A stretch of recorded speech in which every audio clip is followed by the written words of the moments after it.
Make sure it is recording. Yeah, we're recording.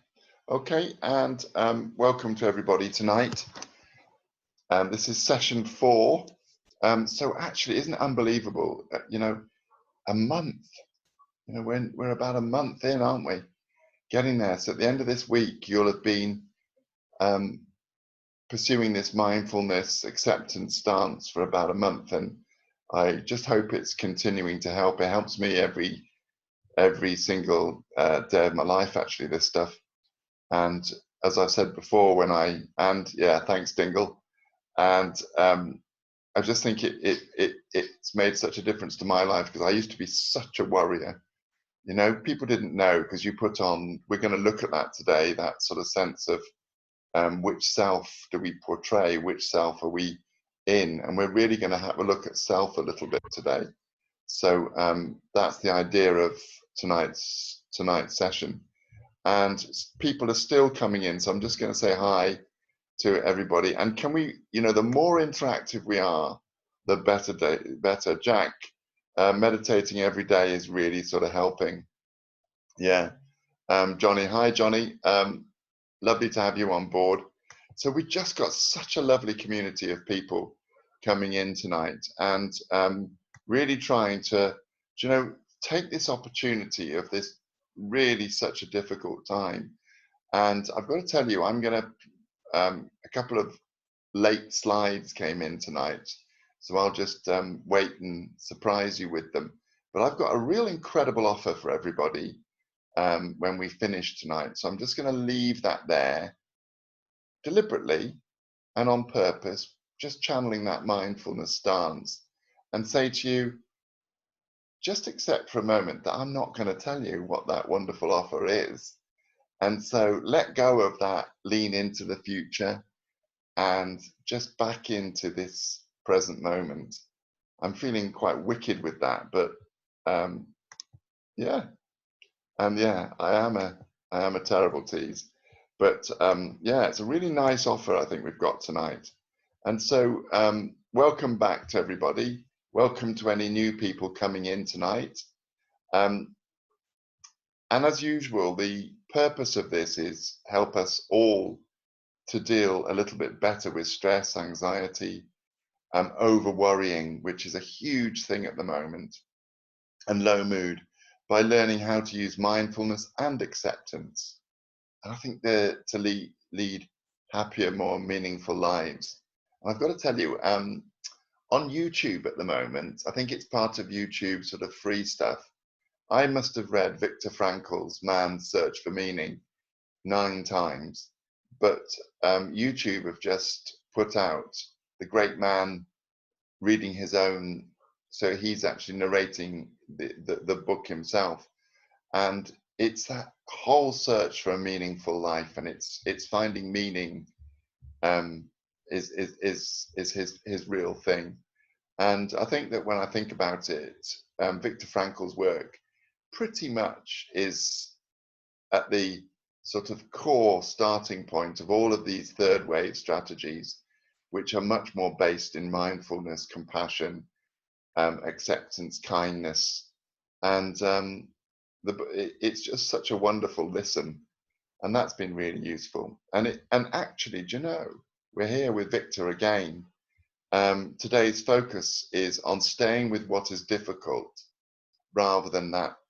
When difficult emotion comes in, and I know we're all dealing with difficult emotion, and I think for those of you with children, I think, this must be such a tough time for you guys, and I really do have huge empathy for you, because I kind of don't worry that much about my girls at the moment, because they're grown up, and even if I suggest stuff to do to help, then no one ever listens to their dad, do they? But as parents of younger children, I think it's a really scary time, particularly of vulnerable younger children, and worrying about them. And if we're not careful, our reactivity to stress can overwhelm us and get in the way of our days. So today is really about staying with that what is difficult, not in a torturous sort of self-flagellating way, but staying with it with a curiosity. And there's the niche, you know? And that's what I think we're beginning to realize from all of the fMRI scans, that the moment that we contact that quality of curiosity, fear and curiosity, the two hemispheres of the brain just don't work together. So if we really channel curiosity, the fear dissipates. And that's so much of what we're trying to do tonight. So let's just have a look. And this is where it's so lovely to do hands up if you can, and just letting people in. Oh, hi, Sarah. And it's always nice, no matter how late you come in, it's always nice to see these old friends as you're becoming old now. And so the thing with mindfulness is, as I've said before, and this course particularly, is we're building our practice very slowly, very gently, and with no judgment. So when we ask, how are you doing with the body scan and the mindfulness of the breath? If you come back and say, do you know, Mike, I'm really struggling with these, so I'm waiting for a meditation that I can do easier. Brilliant. But it's just so useful to hear from you all. So how are people doing with staying with the body scan? Are you still getting new insights? You know, and with the breath, are you finding that you're able to, yeah, got a lovely raised hand there from Dingle. Are you finding that you're getting more adept at using the breath as an anchor? Because that's what mindfulness really brings, isn't it? And yeah, people are beginning to raise their hands. That's wonderful news. I think the And body scan for me, Mike, when yeah, I do the body scan, I'm really concentrating, because when we first did it together in the first session, you yeah, said when you think about your toes, they automatically wiggle. they do, don't they? And I can't stop them doing that. And so you don't stop them. You know, that's the beauty of mindfulness. What is. Yes. And so what we do is we meet those wiggly toes with the curiosity. And it's that wonderful mindful curiosity of, when I take my attention, why do I wiggle them? And the answer will be different for all of us. So is everybody else wiggling their toes, I wonder? Yeah, same here. Yeah, people are coming back.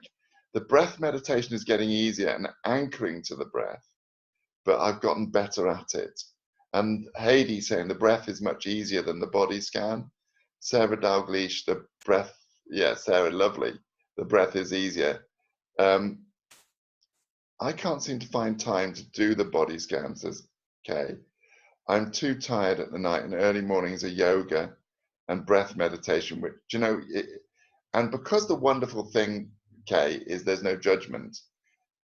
There's a great psychologist came out with that wonderful saying that find out what works and do more of it.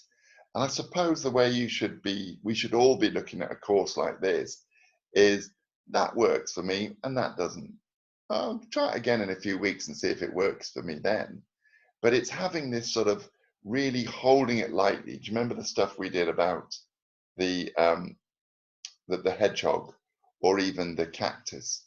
Just holding things lightly and trying things and going back to stuff and just checking in. And that's what really makes the difference.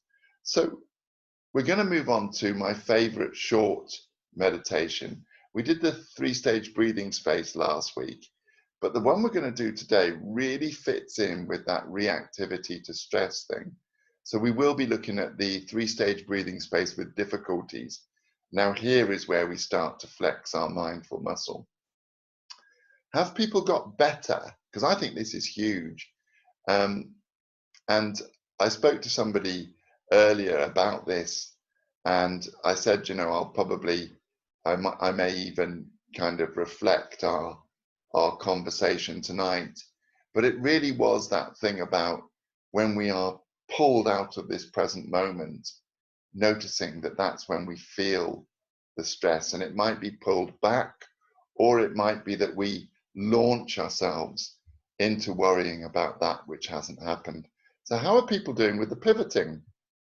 And you know, I genuinely am so interested in this because I honestly believe that if we can master the pivoting and combine that body movement thing with it, then it can be so, so helpful. I spend my life pivoting at the moment. You know, in any times of difficulty, I'm just finding that that lovely sense of the movement from there, wherever we're pivoting, and to there. And then when we get to where we want to be, it's that reaffirmation. Right, Mike Scanlon, you are back. It's the 25th of April. It's sort of 7 or something, and you're fine. Yeah. Jack, pivoting works really well. And Kay, the pivoter was a game changer. I was gardening and immersed in thoughts and used the pivot to regret. Oh, I love that. Yeah, people are doing well. Anthony, what are you saying? Let me just crop up a little bit there. Yeah, love the pivot with movement ahead. Yeah, not quite Anthony Watson. Yeah, I love that. Manage to use breathing space to reset the mind. Oh, do you know what is lovely is what this tells us is people are practicing. And so you are weaving a parachute. And I think we are all going to need our parachute because I wonder whether, I'm not going to jump into the future, but I'm going to be curious about the future. And I think we've got a fair few free falls to go before we come out the other side of this very difficult time. And have people begun to recognize a pattern of what the unpleasant events are that pull us off center or get us down? And I've absolutely focused on this today, as well as positive data recording, which is huge. But I've discovered something really quite major for me, was I realized that when I'm pulled off center is when I fall back into perceived self. So my perceived self is always, Mike Scanlon, you're a fraud.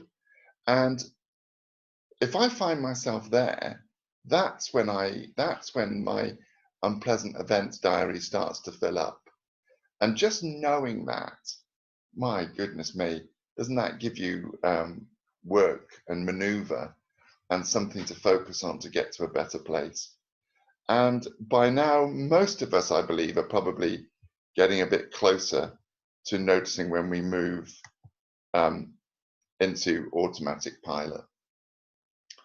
So I just wanted to introduce something a little bit clinical today.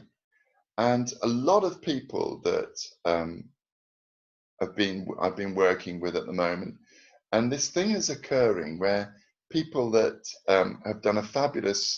have made fabulous changes to their life, they've done good therapy, and they're sort of contacting me and saying, do you know what, Mike, it just feels like I'm in a place of struggle again. And I was sitting thinking about this today, and I wonder whether swathes of us, swathes, are going through what we call an adjustment disorder or an adjustment reaction. If we lose the word disorder, I think that's an unhelpful word. And it's that sense that we know that the diagnostic criteria for an adjustment reaction would be that we start to experience increased feelings of low mood and anxiety because of a significant life change. Boy, are we all going through a significant life change? And I'm a real believer in labels. And sometimes if we are mindful that we use the label to help us, then, well, of course we're struggling. You know, of course we are. We're all going through something of an adjustment reaction. And it is actually, I think there's hope in this, real hope, because it's a period of adaptation. And what mindfulness and acceptance and pivoting and breathing and kindness and compassion and warmth, connecting with our faiths, you know, what that brings us is it eases that period of adaptation. And that's what we're doing, isn't it? But we're easing that period of adaptation, and hopefully we're learning that when that period of adaptation is done, you know, we take our learning so that we live fuller, more meaningful lives. And then look at that. It affects daily routine. That's COVID-19. Our daily routines are so different, aren't they? And look, the onset within 1 month, but look at the joy of it. It usually lasts about 6 months, you know, and lasts a lot less if our response to it, rather than our reactivity to it, is mindful, kind, warm, wise. So I just thought I would share that today, and seamlessly, as we prepare for the first meditation of the evening, we're back, because I just want to move me a second and look at this whole issue of reactivity to stress, because there are 3 common stances that those of us who are therapists, forget therapists, those of us who are connected human beings see in ourselves and in others, you know. And one is stress arrives and we meet it with a sort of indifference and unhelpful, you know, because when stress arrives, we meet it with indifference at our peril, because our mind is not our enemy. Our mind generally is our friend, and our mind is trying desperately to keep us safe, to help us deal with stuff. So we need to be curious about the stress that we're feeling and meet it with curiosity. If we were psychopaths, perhaps, or we were sociopaths, or we were really struggling to feel natural human warmth and kindness, we might deal with stress with indifference and maybe even an arrogance, but we wouldn't be nice people or good people. The second one there is we attach ourselves to stress.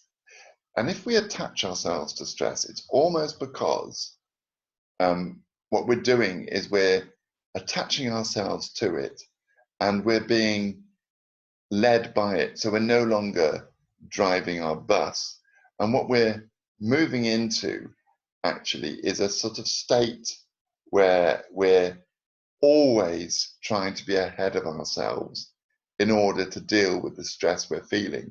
So we're doing more and more and more just to be ahead of the stress.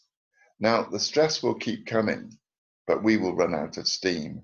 And so it's kind of no way forward, that one. And the third one that doesn't work is the beach ball, meeting stress with aversion and pushing it under. I can't have it. I can't do it. I just can't do this anymore. And, you know, and that stance doesn't work either, because that stance affects our mindfulness, our meditation, our yoga, because we get into this stance of, I'm only doing this because it's going to help me if it kills me. You know, the wrong stance. So dealing with aversion, look at that. As soon as I start to do that, I can feel the tension in my arms. I can feel it right the way through my body. Because right back to the great Viktor Frankl, between stimulus and response, there's a space. And in that space is our power to choose our response.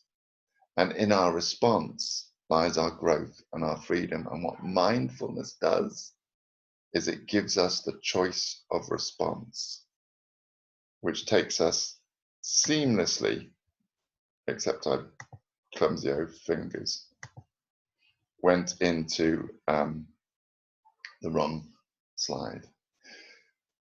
So we're going to do our first meditation of the evening, and I honestly believe that this is an absolute gem of a meditation, and it is exactly, I believe, the way that we need to deal with stress, and that's to meet it with curiosity, to involve our body, involve our mind, and to find choice and the breath as the anchor.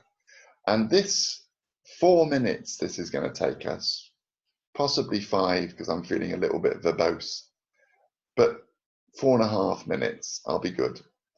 But actually, in 4.5 minutes, we can meet a stressful situation and we can come out the other side of it feeling so much better. And one of my rules as a therapist is if I have a difficult session with someone and I'm sort of a bit discombobulated afterwards, and even if that person is waiting, I'll just say, just give me 5 minutes, will you? Nobody ever minds. And I will just stop and do a breathing space with difficulties because it recalibrates the mind. And that's so important. And then I'm finding that space that Victor talks about, aren't I? You know, and I'm finding that space to respond. So when the next person sees me, they see me not carrying the difficulty of what came earlier. So as always, let's get ourselves into our wonderful, dignified stance. And let's see if we can find that. That's good. Okay. And if we just half close our eyes or close them entirely. But before we do, just even there, be mindful. Is that a relaxed close of my eyes? And let's begin. So we begin this meditation by firstly just centering our attention.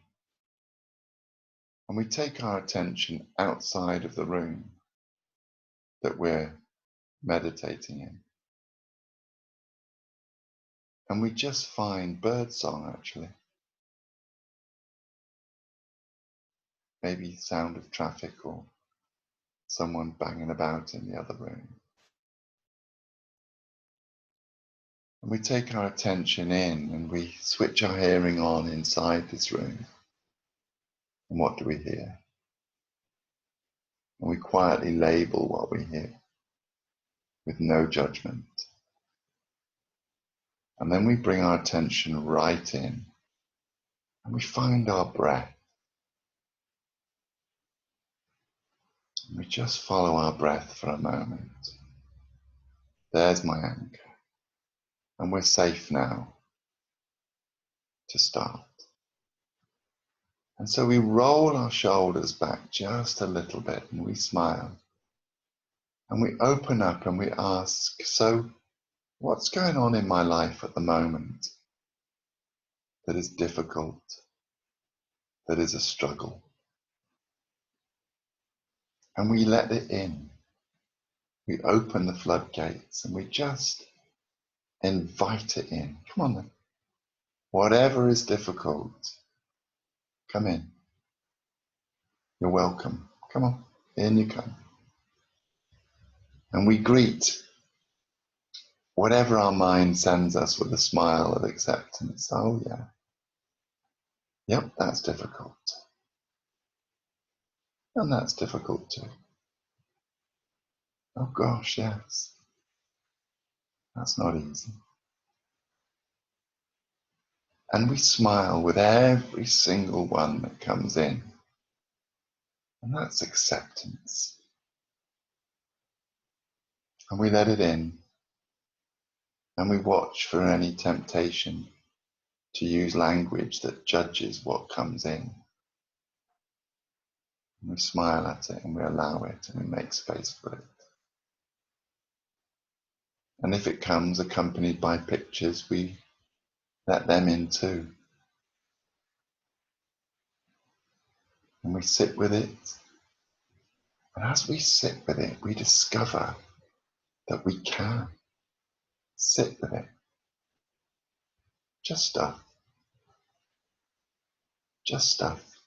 And a lot of it is old mind stories that our mind has churned out many times. And those mind stories might even have titles. We let them all in. And then we gently smile and we let go and we anchor our attention to the breath. And we follow our in-breath in and out. quietly, maybe even just saying to ourselves, breathing in and breathing out. Breathing in and breathing out. Staying with the breath. And if our mind is distracted, as minds very often are, we smile and we remind ourselves at this stage we're just breathing, and we reattach to the breath. And then we let go of our focus on the breath, and we find our mindful curiosity. And on each out-breath, we send our curiosity around our body. We send our curiosity into our current nowness. So we take a breath in and we breathe out and we send our curiosity. How am I feeling now? How am I feeling now that I've just met my difficulties and I've welcomed them in? And we just find whatever is showing up and we meet it with equanimity. That's a sort of peaceful acceptance. And if we find physical discomfort, we breathe into it and then we send our breath out.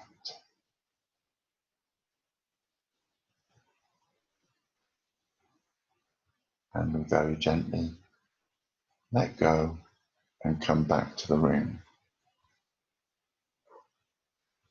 And if we can master the 3-stage breathing space, and if we were doing perhaps 3, I was thinking, I know we've got a few teachers on tonight, and I'm just imagining finishing a class. I know we've got some GPs on tonight. I know we've got people from very involved and busy professions. And we've got people tonight that just will benefit from stopping more often when they're stressed and meeting that stress without reaction, but with a healthy response. And just curious, just lack of control. Feelings and anxieties are now the same as when I was diagnosed with a critical illness. And that's where mindfulness really is going to come in, and acceptance. And I think that maybe we can use that. I had a couple of occasions this week that took me way into the future, and the pivoting was useful. In a way, there's a bit of a pivot going on here, isn't there? Just without the mindfulness. Yeah, and it really helps. Dave's just come in and said it really helps to smile and be curious. The smile is huge, you know. And if we can bring the smile into our meditative practice, it lightens it and it brings pleasure and joy to it. And gives you permission, absolutely, complete permission if you need to just switch off. Yeah, the hardest bit about the 3 stages is letting the negative thoughts in and then anchoring. Yeah. Rebecca's just come in, so that was very emotional, but good to see I could come out the other side. And back to Jack actually on that. And that's where once we get that real anchor of the breath, and maybe Jack, that's where we need to smile a bit more. And when we find the breath, meet it like an old friend. You know, oh, goodness me, it's so lovely to see you. Oh, my goodness me, how, you know, oh, there you are. And welcome the breath in. And when we welcome a friend, we always smile at a friend, don't we? So smile at the breath when we get there. And that might really help. So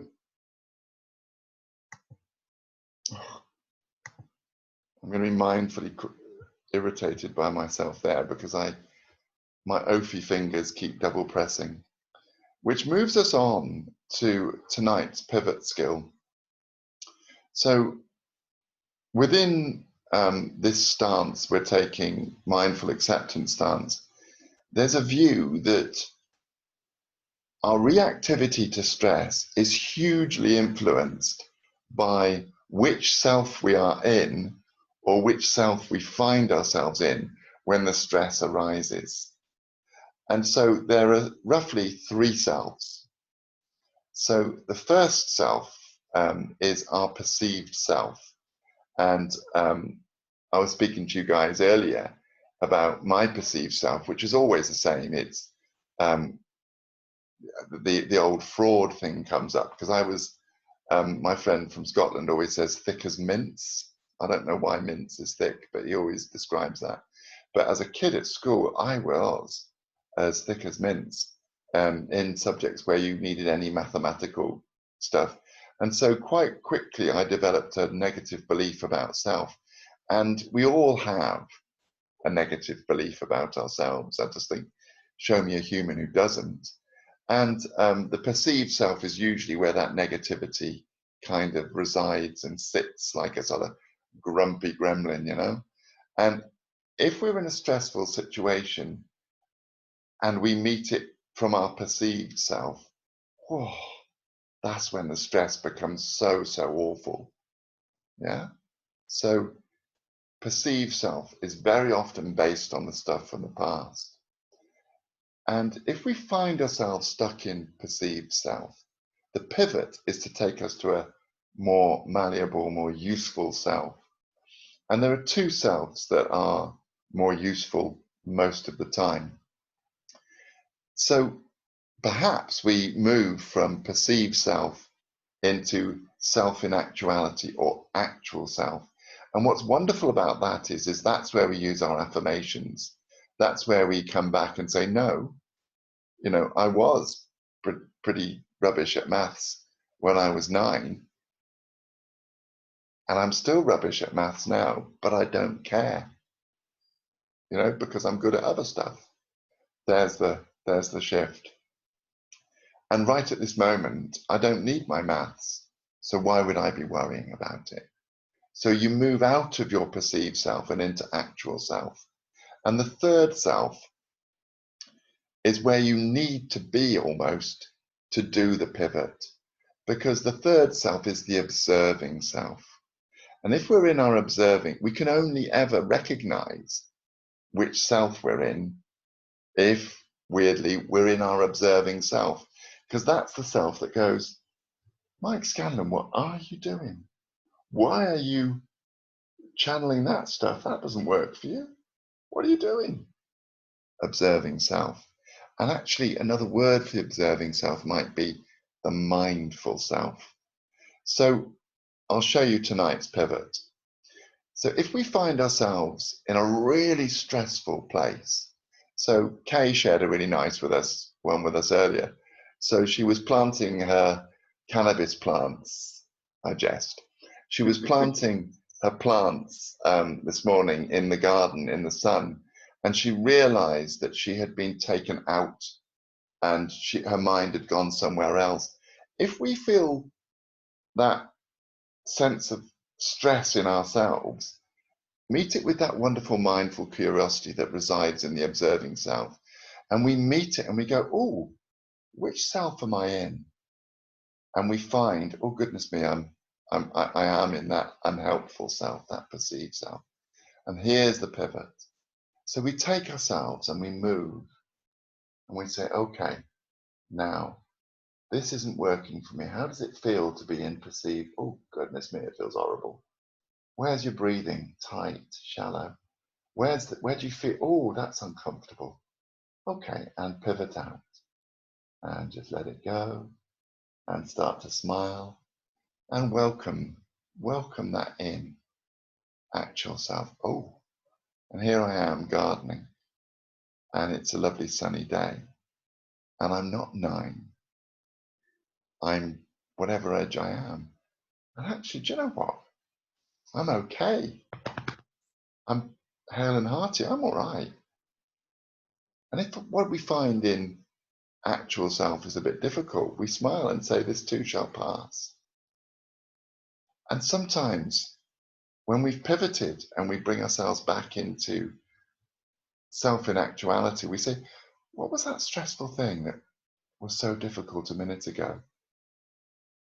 And it just doesn't feel so stressful when we come back to actual self. So it's that pivot and the smile starts and we greet ourselves in actuality. And then we say, okay, I know how Mike the fraud would have dealt with this situation. How does actual Mike deal with this stressful situation? Oh, he's okay. He deals with this better. So tonight's pivot is a pivot from an unhelpful self into a self that has some workability for us. Yeah. I know people can't see me, but that is amazing, because I think that's really going to help me, because I Oh, have so this, pleased. yeah, I have this perceived self, and it's a ridiculous thing, like you say, of if I go away on holiday or I leave work for a bit, I always worry when I come back that people are going to think she's a fraud, she can't do her job. Yeah. So and the night before I'm due back at work, I get quite anxious. Yeah. So that's really going to help. So thank you, Mike. Oh, so pleased for that. Yeah, I'm really enjoying pivoting. I really enjoy the movement side of it, and we'll look at that. So we move on to our second meditation, and I get a sort of sense that maybe there's going to be a bit of a groan, but this is our first silent meditation, and it's only 5 minutes. And the way you know it starts is you hear the bells. Oh, that was a involuntary bell, a premature bell. And so you're going to hear the bells. And then, do you know what's important tonight? Is if you do mindfulness of sound, fine. If you take your attention to the breath, brilliant. If you do a body scan, fantastic. If you just sit there and engage with the silence, brilliant. But one thing I can promise most of you is your mind will wander. And when it wanders, just a tip, describe what took it away, smile as you meet it, bring it back, escort it back lovingly. And when you get back, what really helps is that just breathing in, just breathing out quietly to yourself until you re-establish your rhythm. So lose all sense of, oh my God, this is going to be hard, because that's taking yourself into the future, isn't it? And let's just experience this in our self in actuality, actual self meditating. We can all do this. So just 5 minutes.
So now it's time to be curious. So how do people do with, because some people just love silent meditation, other people struggle.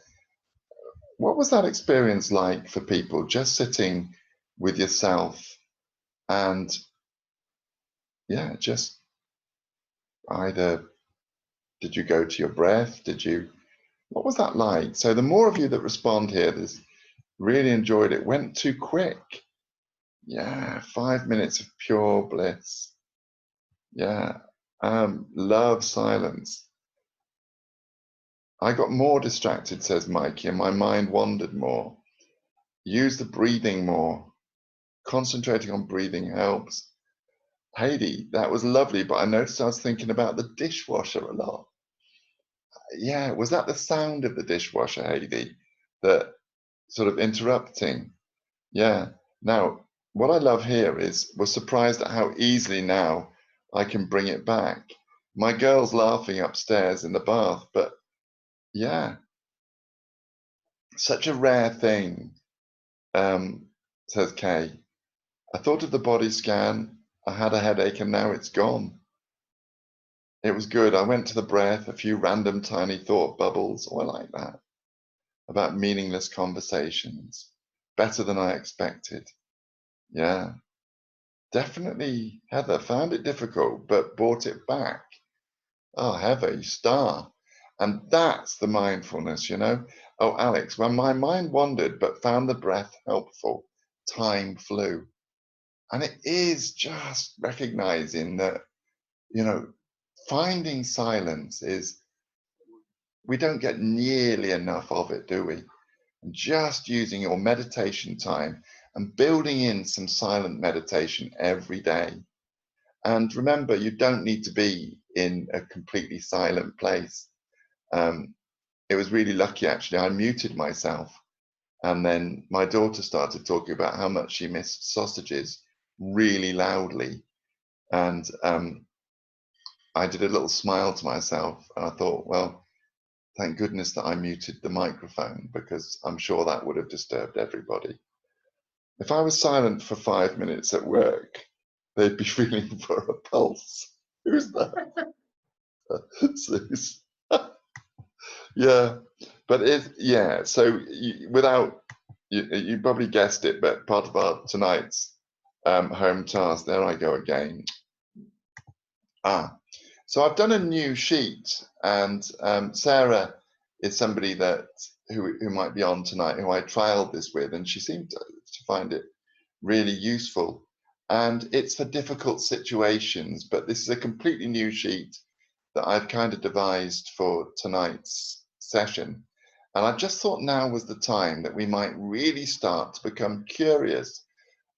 And this sheet is to help us find what works for me and what perhaps doesn't. So I use this as a practice quite often this week, just to sort of test it out. And I had a situation earlier when it was really, really noisy in the garden, and somebody was drilling something for what felt like hours.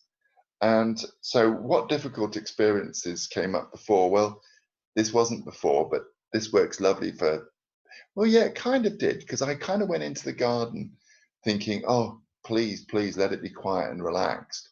And then when I got there, I started to feel myself tensing because of the noise. And then I started having these thoughts about what would happen if I yelled out, will you please shut up? You know? And my mind was telling me, um, you can't do that. You need to be a bit more reasonable with people. Stop being such a curmudgeon. You know, relax. It'll stop in a minute. And then what mindful stance or skill did I use was actually, I found myself just going in and taking myself very, very easily. And I just took myself very quietly to the breath and just sat there with the breath for a moment, found the smile, and then I just started to put myself into that place. And I just thought, do you know what? The Mike Scanlon I want to be, how would he be dealing with this? And I thought, do you know what he'd say is, it'll stop. and actually it's just a bit of noise. The sun's still shining, you can still hear the birds. It's not so bad, you know? And then could you improve the use of these skills in the future to be more successful? Oh, undoubtedly. There's loads I could have done there. I could have stopped at that point there and I could have done a pivot, or I could have gone in and gone to the front of the house and made a different choice and sat in the sun there. So there's loads I could have done. But sometimes where I think you use a sheet like this is to start to become curious about what is it on this course I'm on that I'm actually using when stress shows up. So it enables us to get a bit curious about our reactivity to difficulty. So I've sent Susie a sort of word version of this out as part of the materials, and I'd be curious to see how people do with that. So our home opportunities, look at the change in language there. I thought I'd go for opportunity rather than practice or task. I'm also going to send out and ask you all to have a go this week at Leaves on a Stream. So in your, I chose not to do it tonight because it's the one we use for sleep, but I'm going to ask you all to have a go at it, please. And so it's anybody that's out there that's not sleeping as well as you would like to at the moment. Leaves on a Stream is a great way of reacting to the stress that keeps us awake. It's one of those wonderful meditations. Sometimes when I do a sleep course, it annoys me because someone's come into the iPhone, so they really like the Leaves on a Stream. I'll finish a whole flipping course on sleep therapy, and at the end somebody says, oh, that thing we did in week 2, the Leaves on a Stream, that does it for me, and I didn't really need to use anything else. So it's one of those meditations that really works. So in my recordings, you'll find Leaves on a Stream, fabulous for practice, for sleep, sorry. Keep building your practice. Have a go at as well as the breathing space, have a go at just a few silent meditations this week, perhaps one a day if you can, and give that breathing space with difficulties a real go. Use my sheet to start working out what options are working for you if you can. And then this is the sort of extra bonus that I'm bringing tonight is I've spent much of this morning with the wonderful Megan Halewood. And she said to me, do you know, Mike, every morning at 7 in the morning and every evening at 7, I'm running a free live, very mindful yoga practice. And I know a few of you that are on tonight are already logging on to Megan in the morning. So let me just explain. The morning is a very vigorous wake up yoga so that we start our day in a sort of place of feeling okay and good about ourselves. And I don't ever, if I'm really honest, do the 7 o'clock, but she sends the recordings out once a week. But at the moment, every evening, apart from tonight, because I'm doing this at 7, if I can, I've been doing the yin yoga because it is so mindful. And Megan uses pivoting a lot as part of the yoga. So she's someone who also uses the pivot stuff that we've been doing, and it just fits with our course today really, really well.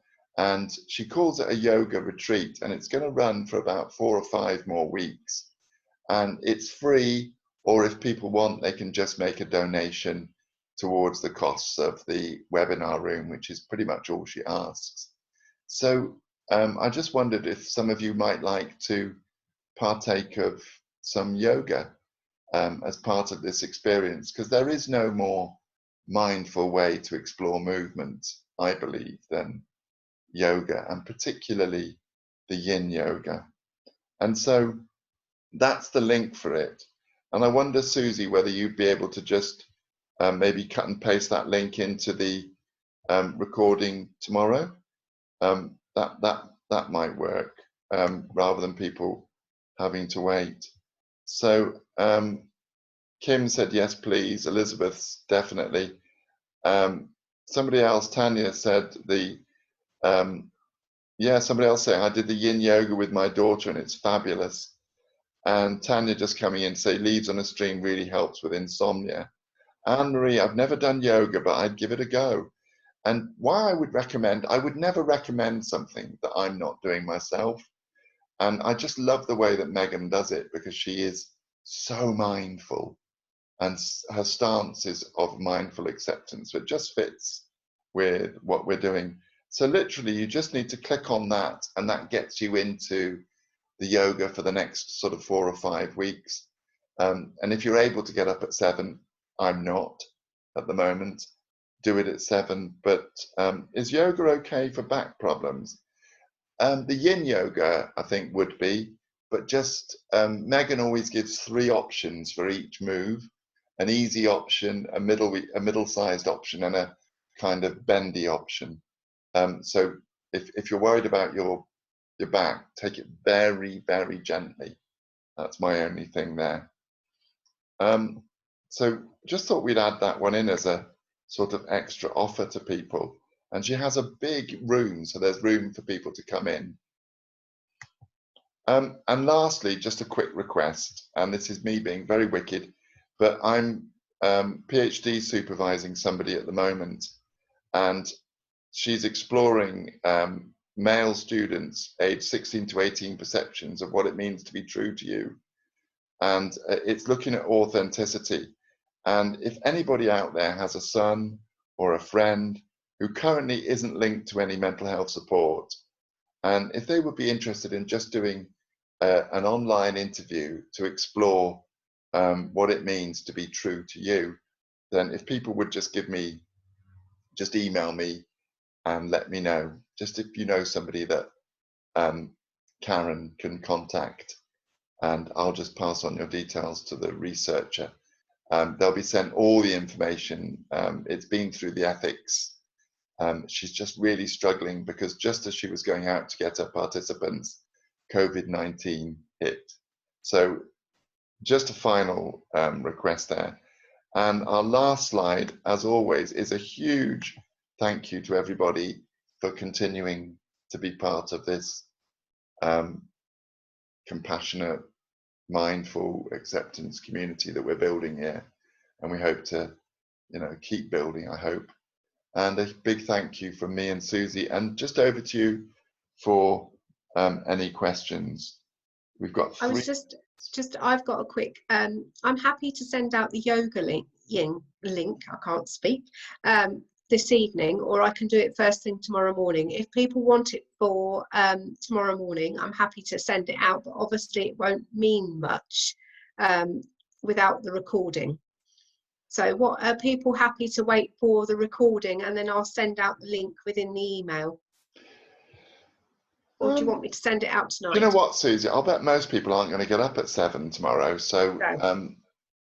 We could probably just get it out. Yeah, I'll get it out tomorrow morning with the recording. Yeah, lots of people are saying, yeah, that's fine. Yeah. And yeah, Ellen's saying she really enjoyed the silence. Yeah, me too. I love that. I love the silent meditating. Later is fine. This will help to stop being so stressed and having negative energy. Oh, I'm really pleased, Laura. Thank you. What time are the yoga sessions? They're live at 7 a.m. in the morning and 7 p.m. every evening. And I come in on a few of them actually, because so don't be surprised if I don't show up on camera. Not in Lycra, you'll be pleased to know. And I just do a bit of talking. Kay's saying she's finding it such a support, and Samo's doing the course via the recordings. Goodness. Thank you all so much, and I'm loving doing it. So am I. I'm loving it, and I'm loving doing it with you, Mike. So that's probably sounds wrong, but the mindfulness course. Brilliant. Thanks, Jack. Have really good weeks, and keep building this practice to take us not just for COVID-19. You know, it's a way forward, isn't it? And thank you all so much. Have lovely, lovely evenings, and you know, let's see you all soon. Thanks, Johnny. Thanks everybody. It's lovely to have you all on. Do you know what I'm doing as I recognize people, as I'm just seeing faces? That's weird, isn't it? But it's lovely to have you all. Take care all, and we'll see you next week. Yeah, and I must remember to stop the recording. Oh, where'd you do that?